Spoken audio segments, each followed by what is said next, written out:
हमारे सभी दर्शकों को सादर प्रणाम। जय श्री कृष्ण। आज मैं आपको दो ऐसे योग बताने वाला हूँ।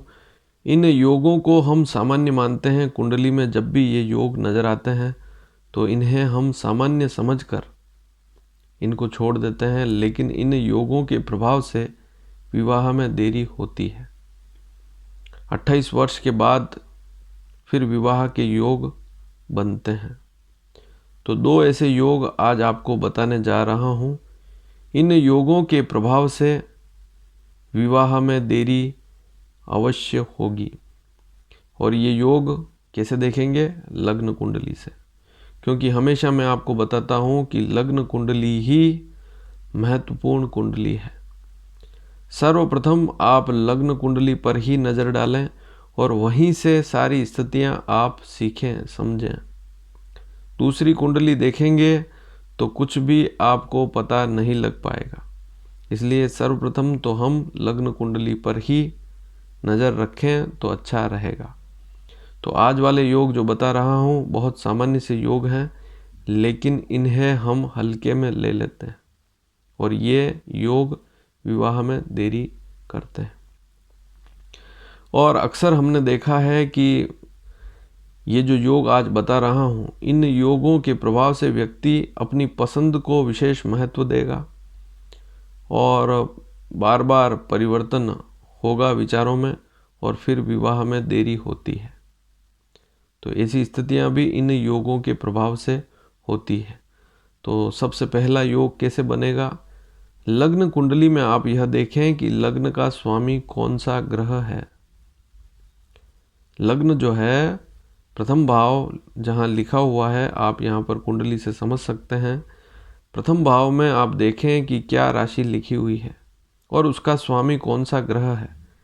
इसके बारे में मैं पूर्व में जानकारी दे चुका हूँ और हमेशा ही बताता हूँ, लेकिन आज वापस आप देखें, समझें।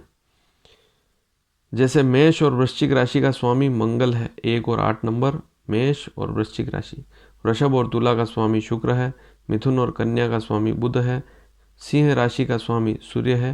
कर्क का चंद्रमा है। धनु और मीन, इन दो राशियों का स्वामी गुरु है।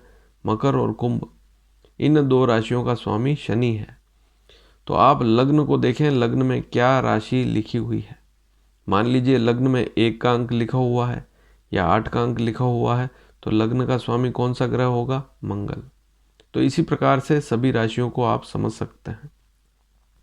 आपकी कोई अन्य हो सकती है कुंडली जिसमें आपका मेष या वृश्चिक लग्न ना हो, अन्य कोई लग्न हो। तो लग्न के स्वामी को देखें, पहली स्थिति।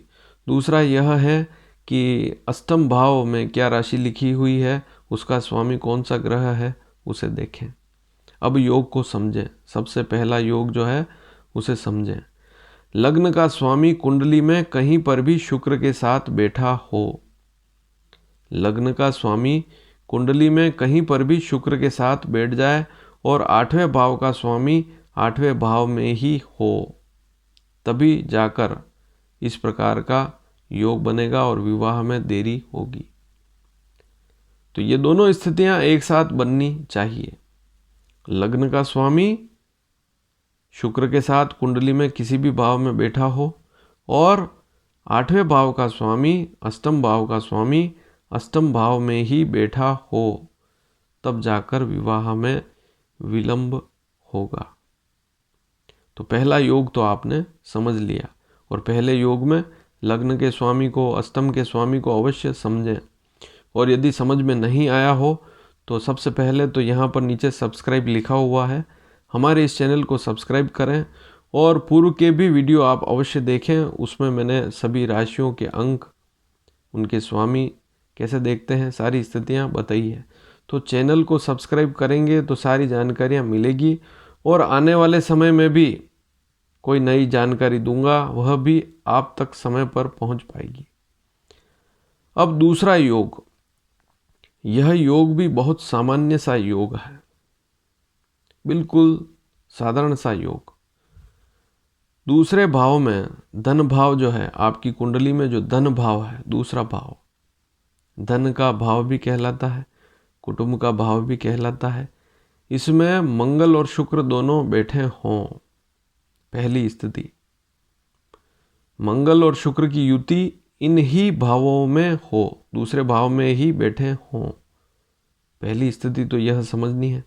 और यहाँ पर मंगल या शुक्र की राशि ही हो तभी इस प्रकार का विलंब होगा।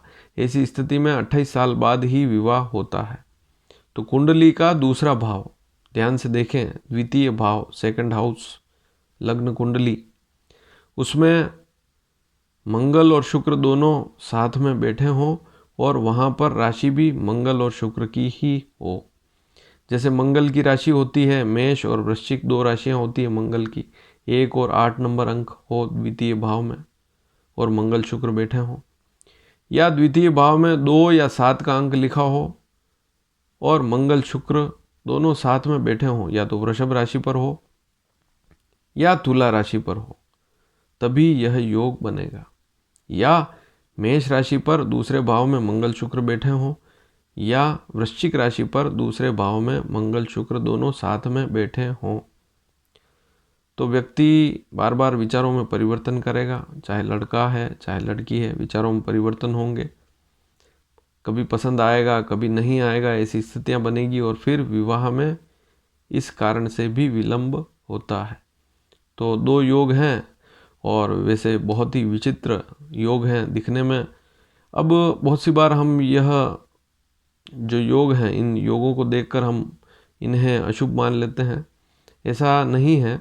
विवाह में विलंब अलग स्थिति है।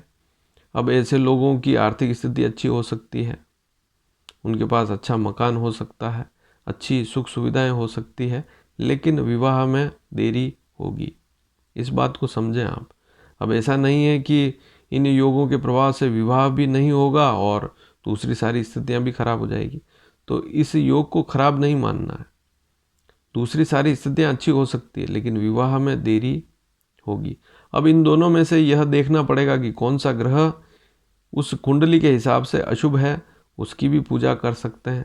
तो लग्न पंचम नवम का स्वामी यदि शुक्र नहीं है, या लग्न पंचम नवम का स्वामी यदि मंगल नहीं है तो मंगल की पूजा करें, और शुक्र नहीं है तो शुक्र की पूजा करें, तो लाभ मिलेगा। तो यदि यह जानकारी आपको अच्छी लगी हो तो इसे शेयर अवश्य करें। धन्यवाद। जय श्री कृष्ण।